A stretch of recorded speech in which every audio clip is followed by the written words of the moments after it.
They called her weak. 4 seconds later, 6 Marines were lying in the sand. The desert sun hammered the training yard, heat bending the air like molten glass.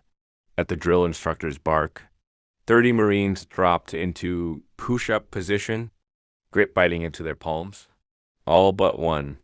Lieutenant Ava Marquez stayed on her feet, unmoving, as if the sun itself couldn't touch her.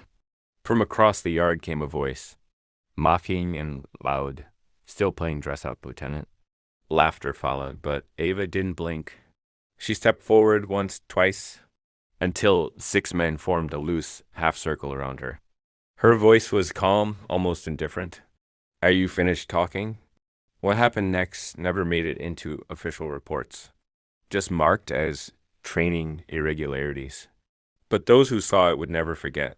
In exactly 4 seconds, without weapons or backup, the woman they called weak had dropped 6 Marines with moves too fast to follow.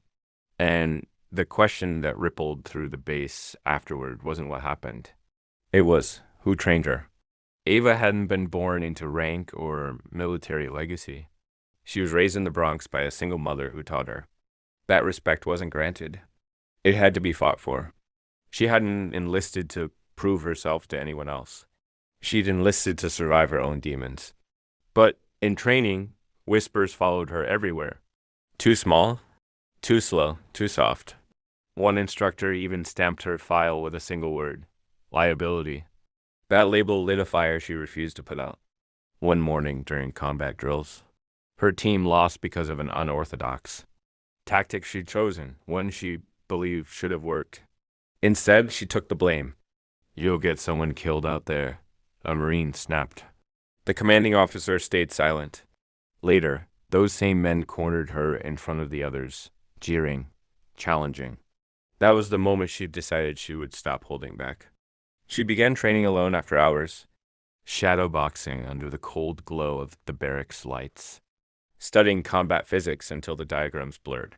She even contacted a former intelligence operative she'd once met at a seminar, an expert in biomechanics and pressure points, while the others focused on building brute strength. Ava honed speed, precision, and leverage. The rumors started. She's trying to beat the Marines with yoga. They laughed. She didn't answer. She just kept training. When the challenge came, she accepted without hesitation. 6 volunteers. No weapons. No gear. Just sand, sweat, and 30 witnesses. The first Marine dropped with his elbow locked and shoulder twisted. The second had the air ripped from his lungs with a perfectly timed knee. The third and fourth went down together, using each other's weight against them. The fifth froze too late. The sixth never even saw her move. Silence settled over the yard. After that day, the base didn't know what to do with her. Some respected her. Most resented her. The higher-ups called her methods too aggressive, too flashy, too much.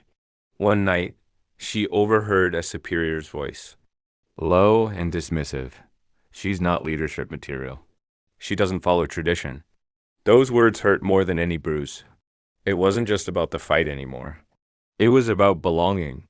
Her final evaluation came as a team mission simulation, with Ava as the leader.